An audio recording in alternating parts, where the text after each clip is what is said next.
Raindrops in her eyes signal a coming storm, and with it, the chorus of nature begins. Watch closely, for where rain falls, frogs emerge, heralding the rhythm of life.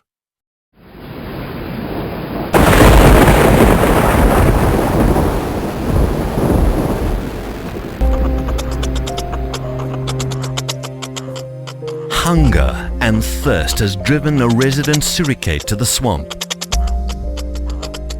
Instinct tells him that where there is water, there must be life. One can imagine his surprise when he comes across the exhausted male bullfrog. It's the first time ever he encounters such a feast of a meal. He can still not decide whether it is alive or not, and if he should attack, or rather back off.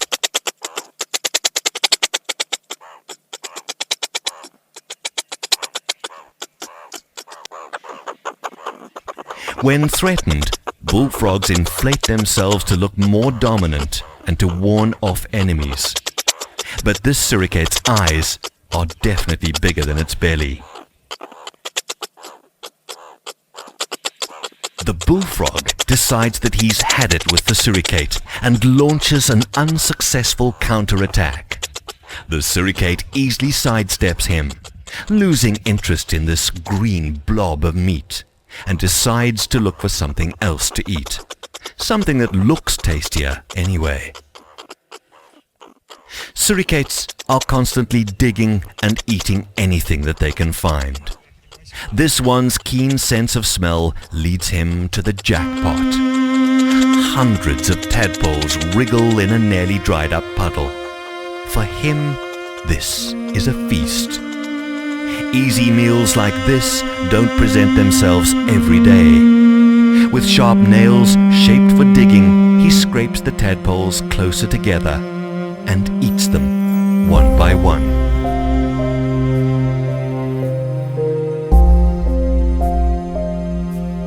Once the suricate has satisfied his appetite, he will leave, and the surviving tadpoles now have to face a crueler, more protracted death, to be burnt by the scorching sun until they dry out. Meanwhile, the entire ordeal of the tadpoles is being witnessed by the weary, dominant bullfrog. Beauty surrounds the ever-dropping water level of the swamp. Butterflies of all shapes and sizes visit the swamp.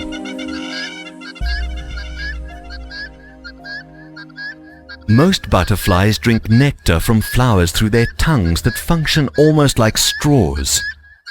A small group of butterflies almost never visits flowers.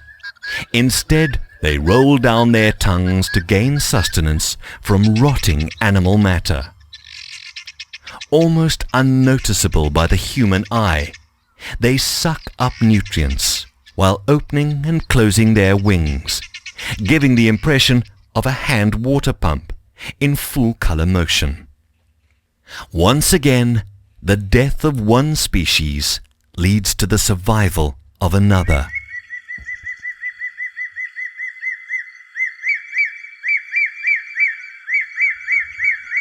The swamps are home to many different kinds of animals, and danger lurks around every corner.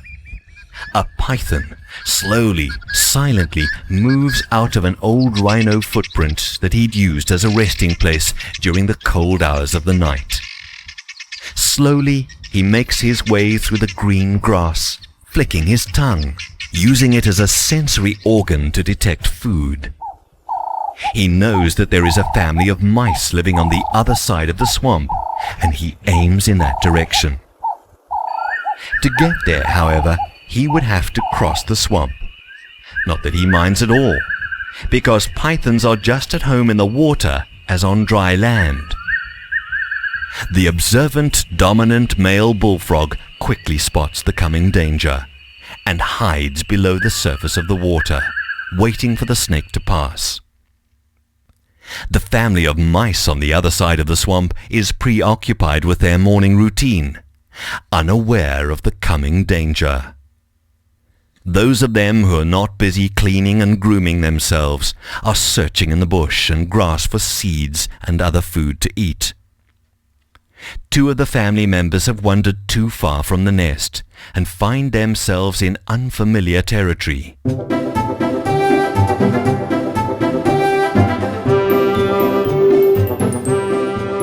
To reach the safety of their nest, they must cross the dangerous dark waters of the swamp.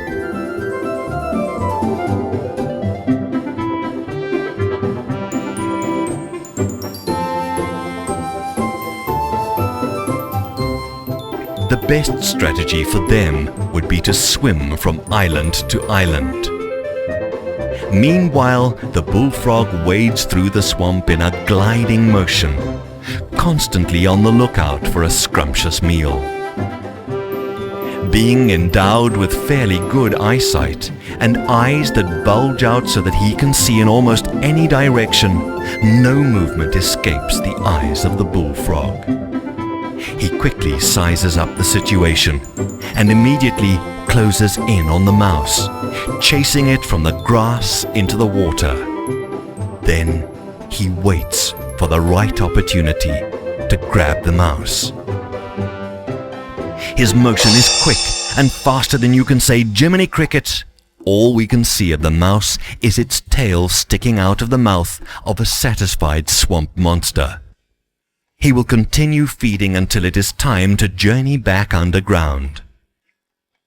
The python has also spotted the mouse, but was not quick enough to claim the meal for himself.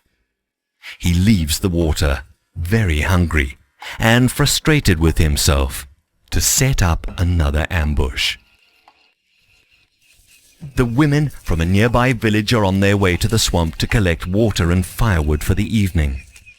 Once again, their movements are closely watched by the dominating male bullfrog.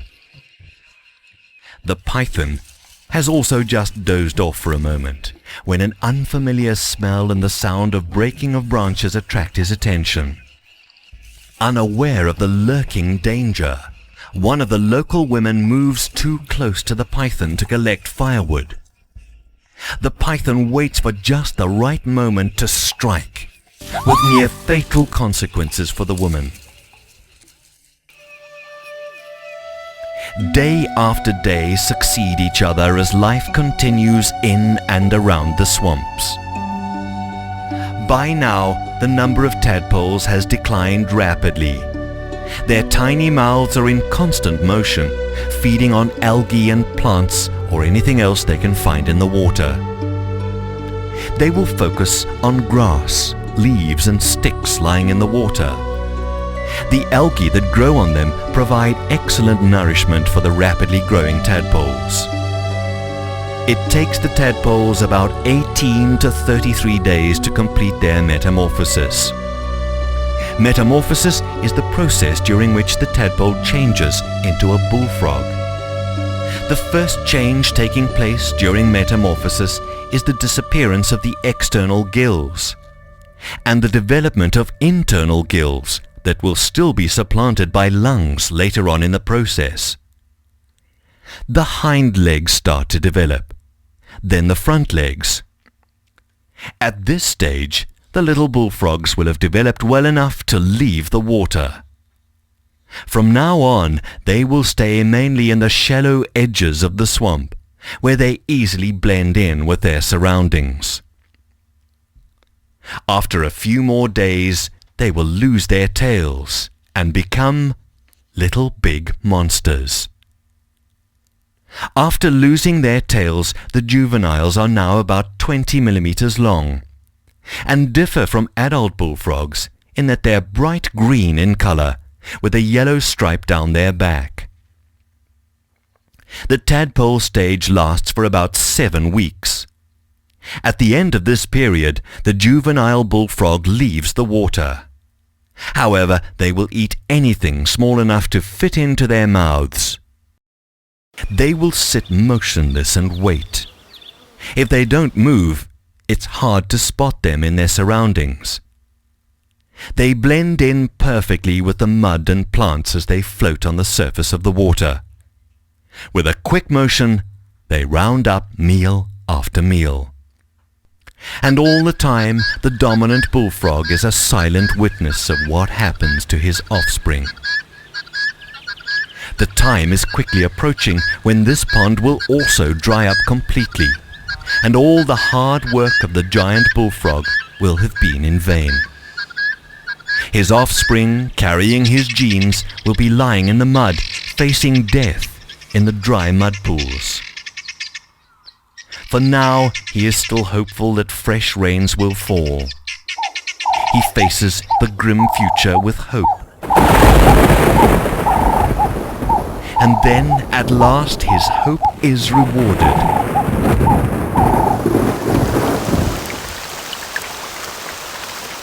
Life-giving rain once again fills the swamp. The rain is not enough, but at least it has brought relief, giving the tadpoles enough time to develop into little bullfrogs.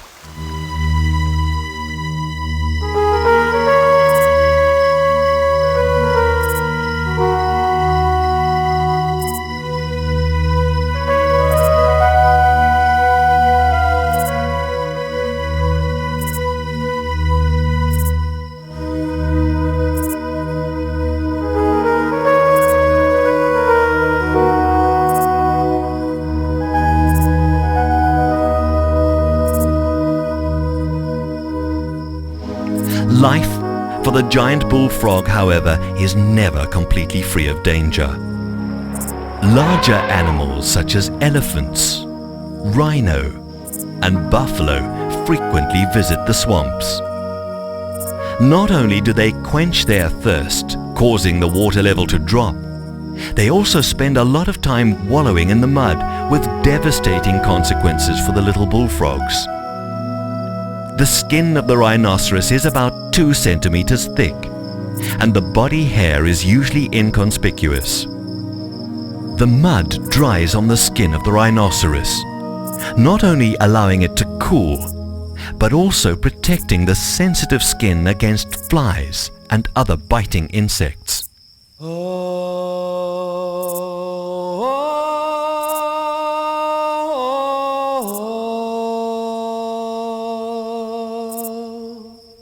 The problem is, however, that by wallowing in the mud, these animals also become predators to the tadpoles and juvenile frogs. It often happens that large quantities of tadpoles or juveniles are crushed to death or suffocate in the clay during a mud bath.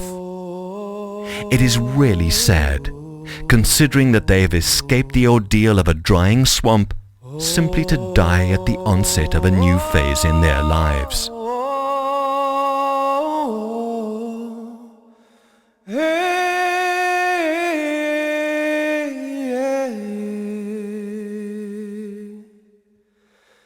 As usual, it does not take long for the scavengers to move in.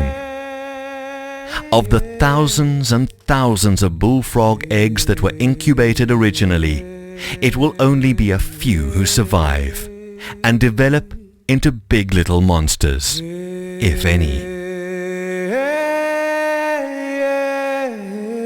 The thirst of the elephant is quenched, and the rhinos are replete with the bounties the rain has brought, while the buffalo carries on with his devastating task.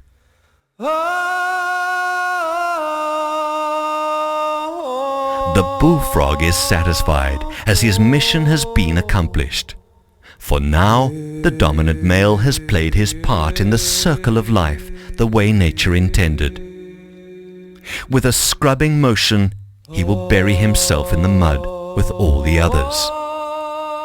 Provided he survives the elements of nature and the onslaught of human beings, the giant bullfrog can reach an age of almost 45 years.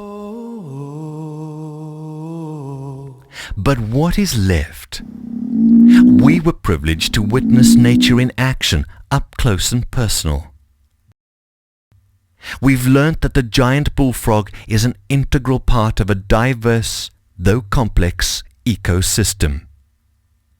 It is our duty to protect them. If we protect their habitat, thus helping the tadpoles to survive, we will always have swamp monsters lurking in the midst of the waters of the swamps.